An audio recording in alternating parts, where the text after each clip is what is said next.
네, 지표로 보는 시장 JD 인베스트먼트의 윤정두 대표 모셨습니다. 안녕하세요. 네, 안녕하세요. 네, 우려를 했던 미국의 금융주들의 실적이 비교적 그래도 긍정적으로 나오긴 했지만 또 미국 시장의 추가 상승을 이끌어내기에는 다소 역부족인 것 같거든요. 네, 그렇습니다. 이번 주에 시장에서 주목해봐야 할 지표들은 어떤 것들이 있습니까?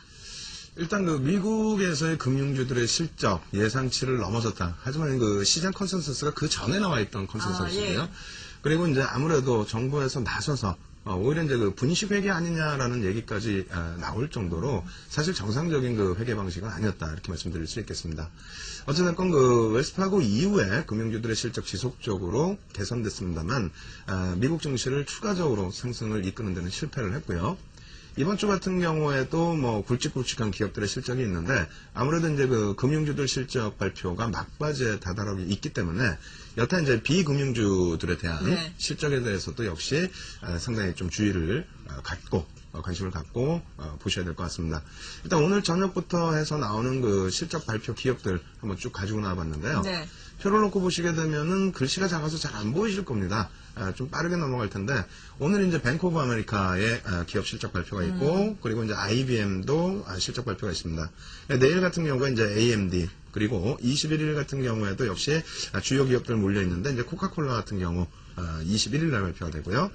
그리고 21일 날 역시 야후도 이제 실적 발표가 예정돼 있습니다. 그리고 22일 날 애플과 AT&T, 이베이 이런 쪽에 뭐 역시 굵직한 그 기업 실적들. 그래서 24일까지는 지금 보시는 것처럼 상당히 많은 기업들의 실적 발표가 예정이 돼 있고요. 네. 경제 지표는 지난주에 이제 조금 드문드문 이렇게 지표가 나왔는데 이번 같은 경우에는 23일 날 기존 주택 판매 그리고 24일 날 신규 주택 판매가 있고요. 그리고 11주 연속 60만 명 이상의 일자리가 이제 감소가 됐는데 신규 실업수당 신청 건수가 어떻게 또 나오는지 그 부분도 이제 좀 체크를 하셔야 될 것 같습니다. 일단 이번 주의 지표로는 기존 주택 판매, 신규 주택 판매 보셔야 되는데요. 네. 일단 이제 미국의 신규 주택 판매 2월 달까지 기준에서는 이 빨간색 막대, 그러니까 2009년도 이제 새롭게 생긴 막대가 되겠죠. 1월 대비해서 이제 개선됐다라고 해서 조금 긍정적으로 평가를 했었습니다. 하지만 전년 대비해서는 여전히 안 좋은 상태고요. 이 부분을 장기 추세로 놓고 본다면은 기존 주택 판매와 함께 놓고 보실 때 사실상 장기 추세에서 점 하나 찍은 거거든요. 그래서 지금 이 부분을 추가적인 상승을 이끌어낼 만큼의 지표로 보기보다는 다소 제한적인 그 기준으로 놓고 해석하시는 것이 좋을 것 같습니다. 네, 국내 실적 발표는 어떻습니까? 일단 국내 실적 발표에 있어서 가장 이제 좀 부담이 되는 요인은 무엇보다도 삼성전자의 실적입니다. 시장에서는 삼성전자의 실적, 처음에 이제 컨센서스 나온 부분은 4천억 정도의 영업 적자, 혹은 3,600억 정도의 영업 적자를 예상을 했습니다만, 이것이 이제 1,000억 내외, 혹은 흑자 전환도 가능하다라는 의견이 계속해서 나오고 있거든요. 근데 문제는 주가의 일정 부분 반영이 돼 있다라는 것과 두 번째로는 일반적으로 이제 그 지난주 금요일 날 실적 발표가 나오는 게 정상인데, 근데 뭐 물론 그것이 꼭 정해져 있는 건 아닙니다. 그렇지만은 그 실적 발표일이 이번 주 금요일로 일주일 연기됐다라는 부분, 그 부분 자체는 사실 그렇게 된다면은 원래는 이제 그 지난주 후반에 오히려 큰 폭의 이제 그 시장 조정이 우려되는 그런 상황이었습니다만 뭐 그런 것에 아랑곳하지 않고 시장은 강세를 누렸거든요. 근데 이제 그 삼성전자 실적이 미뤄졌다는 것은 물론 뭐 좋은 실적이 나와야겠습니다만 조금 부담 요인도 가지고 있다 이렇게 말씀을 드릴 수 있겠고요. 다만 이제 내일 그 LG전자 실적이 다소 이제 긍정적일 것 같습니다. 네. 이러한 부분도 추가 상승을 이끌어낼 수 있을 정도로 향 실적 전망이 긍정적이냐 이런 부분도 확인을 해보셔야 되고요. 그리고 이제 시장에 나와 있는 또 다른 지표들 한번 놓고 보면 설명을 드리겠습니다. 네. OECD에서 이제 나타나는 경기 선행 지수 표가 되는데요. 우리나라 같은 경우가 이제 맨 밑에 지금 놓여져 있죠. 맨 밑에 보시면은 나머지 국가들은 전부 마이너스, 경기 선행 지수 마이너스권이라든가 혹은 뭐 핀란드, 프랑스 이쪽에 소폭의 개선, 이태리 같은 경우도 마찬가지고요. 근데 우리는 1.6%의 개선입니다. 그래서 이제 조금 개선폭은 가파르다. 그리고 역시 마찬가지로 이제 전체 맨 밑에 보시면 평균이 마이너스 0.7인데 뭐 상당히 긍정적인 지표입니다만 이 부분에 대해서 경기 부양책을 단행하고 지표만 개선된다. 그러면 얼마 전에 계속 얘기 나오는 것처럼 유동성의 축소에 대한 부분, 그러한 부분도 오히려 이제 좀 심각하게 고려하셔야 될 때고요. 그리고 이제 LG전자 조금 전에 말씀드린 것처럼 1분기 실적 부분이 영업이익률이 2.7% 정도 된다. 이 부분을 놓고 봤을 때에 지금 LG전자의 주가는 기존에 10월 달에 개파락 나오기 전 수준까지 다 돌려놨거든요.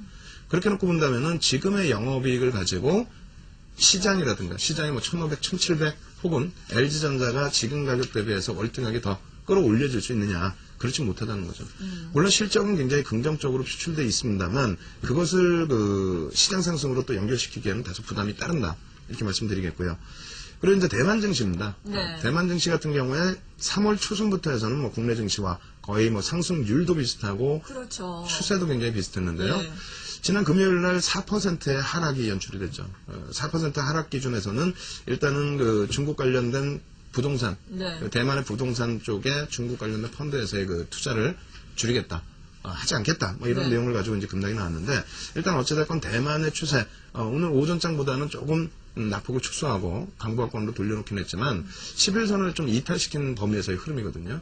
그렇게 된다면 이제 국내 증시 오늘 장중 기준에 다시 한 차례 이제 11선을 이탈시키는 흐름이 나왔는데, 수급이 굉장히 문제입니다. 네. 수급 부분이 외국인들이 계속 매수를 하는 것 같지만은요, 최근 3거래일 동안에 선물에서 대부분 매도를 하면서 해지 부분을 일정 부분 가져갔고요.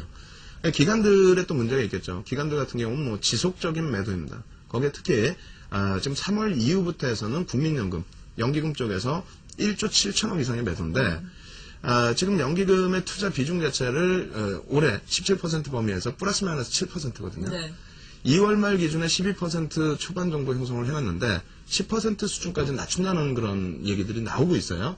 그렇게 된다면 추가적으로 나올 수 있는 물량이 3조 이상도 나올 수 있다는 겁니다. 예.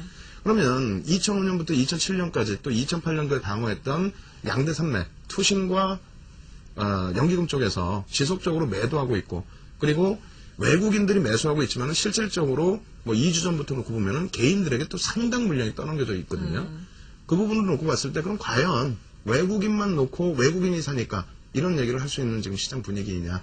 결국은 또 그렇지 않거든요. 네. 그래서 일단 뭐 현재 그 기준에서는 추가적인 상승이 나온다 할지라도 만약에 1,400을 간다 할지라도 상승 여력은 6%, 7% 수준입니다.